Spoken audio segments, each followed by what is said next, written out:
is. Right now, you have to leave, go.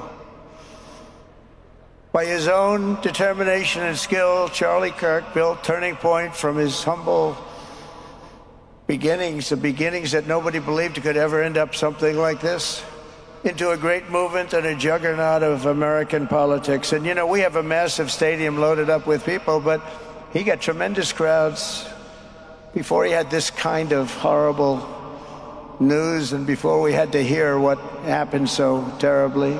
He delivered more than 250 speeches a year at over 200 colleges and universities, and that was at a time when it was not really vogue to go to colleges and universities if you were a conservative. It really took great courage. And we used to talk, and I said, you know, I think they're much more conservative than we know, and he agreed, but it just wasn't something that was happening because the radical left would do very bad things, very dangerous things. But Charlie set up chapters on 2,200 campuses and spoke at more than 1,000 churches. He launched a podcast and radio show that grew to an audience of 1 million Americans a day, one of the bigger shows on radio. And Charlie didn't just bring young people into the movement. All of a sudden it started to grow by leaps and bounds. By 2024, we won more young people than any Republican candidate in the history of our country, including for the first time a majority of males under 30. Can you believe it?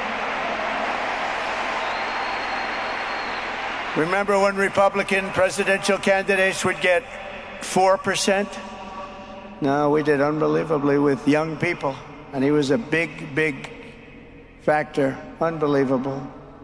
But he made me work for it. Sir, you have to make a speech here, you have to make a speech there. But we did it, and we won, and our country is doing unbelievably well now.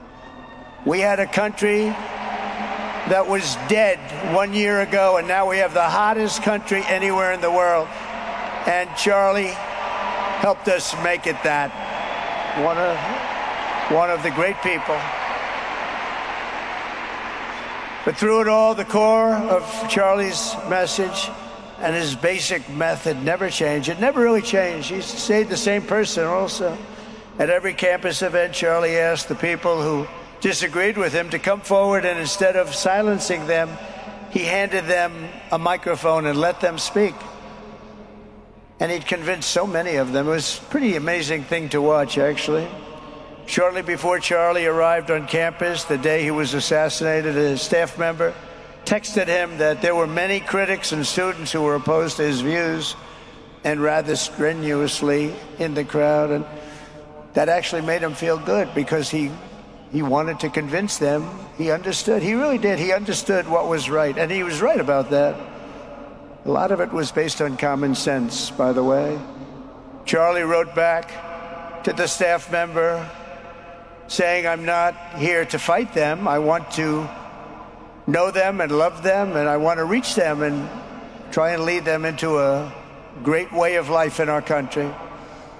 In that private moment on his dying day, we find everything we need to know about who Charlie Kirk truly was. He was a missionary with a noble spirit and a great, great purpose.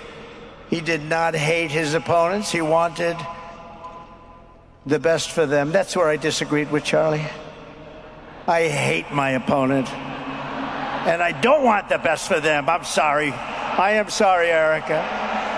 But now Erica can talk to me and the whole group, and maybe they can convince me that that's not right, but I can't stand my opponent. Charlie's angry. Looking down, he's angry at me now. He wasn't interested in demonizing anyone. He was interested in persuading everyone to the ideas and principles he believed were good, right, and true. Before each appearance, he prayed these words: God, use me for your will. Always said the same thing. Use me for your will.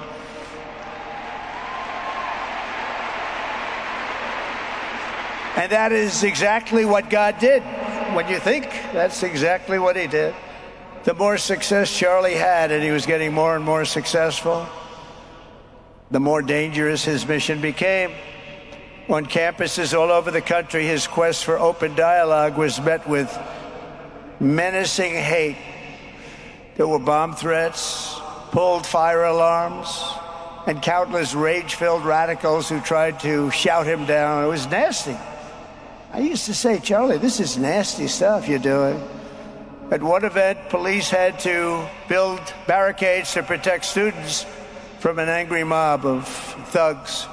Many of these people, by the way, are paid a lot of money to do this. They're agitators. They're paid agitators. Remember that? When you see they all have the same beautifully printed sign, every sign is identical, comes out of a top-level print shop. That's not the signs that are made in somebody's basement.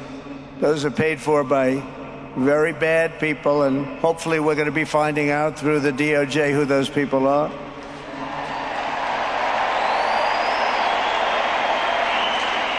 At another college, Antifa terrorists shattered windows, threw rocks, and tried to storm the building where Charlie was speaking.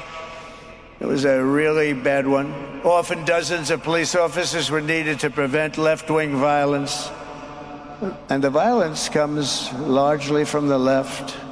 You don't hear that from too many people, do you? And virtually every day for years before he was murdered, Charlie received these horrible death threats. People don't know. I used to talk to him about it. He said, I got some threats. He always felt that when they actually made the threat, they were not the ones to worry about. The ones to worry about were the ones that don't make the threats. And I think you know what I mean. He knew the risk, but he and I shared a certain motto: never back down and never ever surrender. Just don't surrender, never back down. He believed in it so strongly. So strongly. And he's right. He's totally right. The radicals and their allies in the media,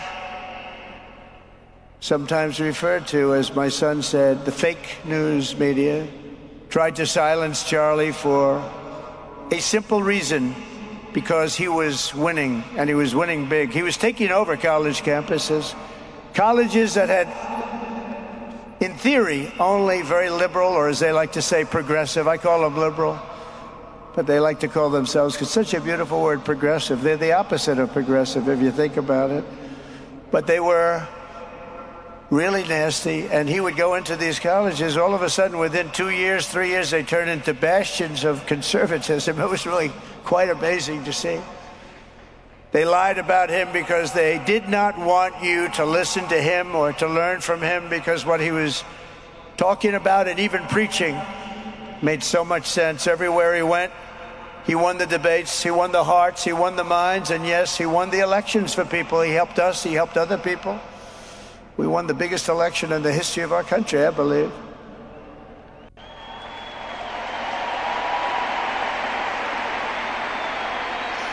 Charlie Kirk was without a doubt among the most influential figures in the most important election in the history of our country. The election of, oh, that beautiful day, November 5th, 2024. Do you remember that day? It was 9 months ago. What a day that was. I mean, we had a pretty good day in the first one. And I must tell you, on the second one, we had a phenomenal day. But a lot of bad things happened. And now that's not even questioned. They cheated like dogs. But we got them back, didn't we, huh? Got them back. But we owe Charlie a profound and eternal debt of gratitude now. Just like Charlie and Erica made Turning Point hot, we are looking at a country that has the chance to attain a level like never before. Tariffs are making us rich again, richer than anybody ever thought was possible. And the only one challenging them are people that hate our country or foreign countries that are paying a price, because they did the same thing to us for years. They took advantage of us, but we're making money. We're becoming richer and richer, and we're taking care of our people better and better when we do that, and we can take care of other countries better and better. But We're doing unbelievably well. The tariffs have really been a hold. The election was big, but the tariffs, because of the election, came in. And remember, other nations do that to us. And Charlie understood that. He saw the money. He saw what was coming into our country, and we can use that for Medicare, Medicaid, Social Security, all of these things that we fight so hard for. And that's exactly what's happening. The numbers are incredible. When the news finally came out on election night last November that the race was officially won, came out pretty early in the night. Charlie was live on camera. In that moment, he was overcome with emotion. I've never seen him like this. He was so happy. For a long while, he said nothing. His eyes were filled with tears, and then he buried his face in his hands, and he started crying. That wasn't the Charlie I knew, but in thinking about it, it actually was the Charlie I knew, because he had a tremendous heart. He just wanted what was good. Last November that the race was officially won, came out pretty early in the night. Charlie was live on camera. In that moment, he was overcome with emotion. I've never seen him like this. He was so happy. For a long while, he said nothing. His eyes were filled with tears, and then he buried his face in his hands, and he started crying. That wasn't the Charlie I knew, but in thinking about it, it actually was the Charlie I knew, because he had a tremendous heart. He just wanted what was good for our country, and he saw us going in such a horrible direction. Lovingly, Eric, and this was so beautiful, Erica put a MAGA hat on to cover his bowed head. I like that very much. MAGA, we love. Does everybody love MAGA? Make America great again.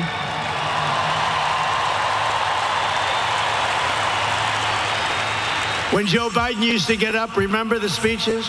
We will stop MAGA. We will stop MAGA. You know, he could barely get the words out. We will stop. I said, can somebody inform him the MAGA means make America great again? How do you say you're going to stop it? And Charlie understood that. When Charlie finally looked up and spoke, he smiled through the watery eyes and simply said, I am humbled by God's grace. That was his statement that night. I was watching him. I was very impressed, actually. It showed he had a big heart. Every single American should take a long, hard look at the twisted soul and dark spirit of anyone who would want to kill a young man as good as Charlie. To kill anybody, but to kill a man like this, he didn't deserve this. He didn't deserve this. Our country didn't deserve this. And anyone who would make excuses for it are just out of their mind. Charlie's murder was not just an attack on one man or one movement. It was an attack on our...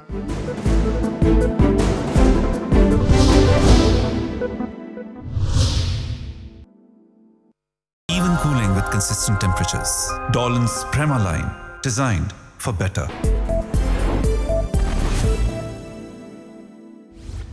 Even cooling with consistent temperatures. Dolan's Premaline, designed for better.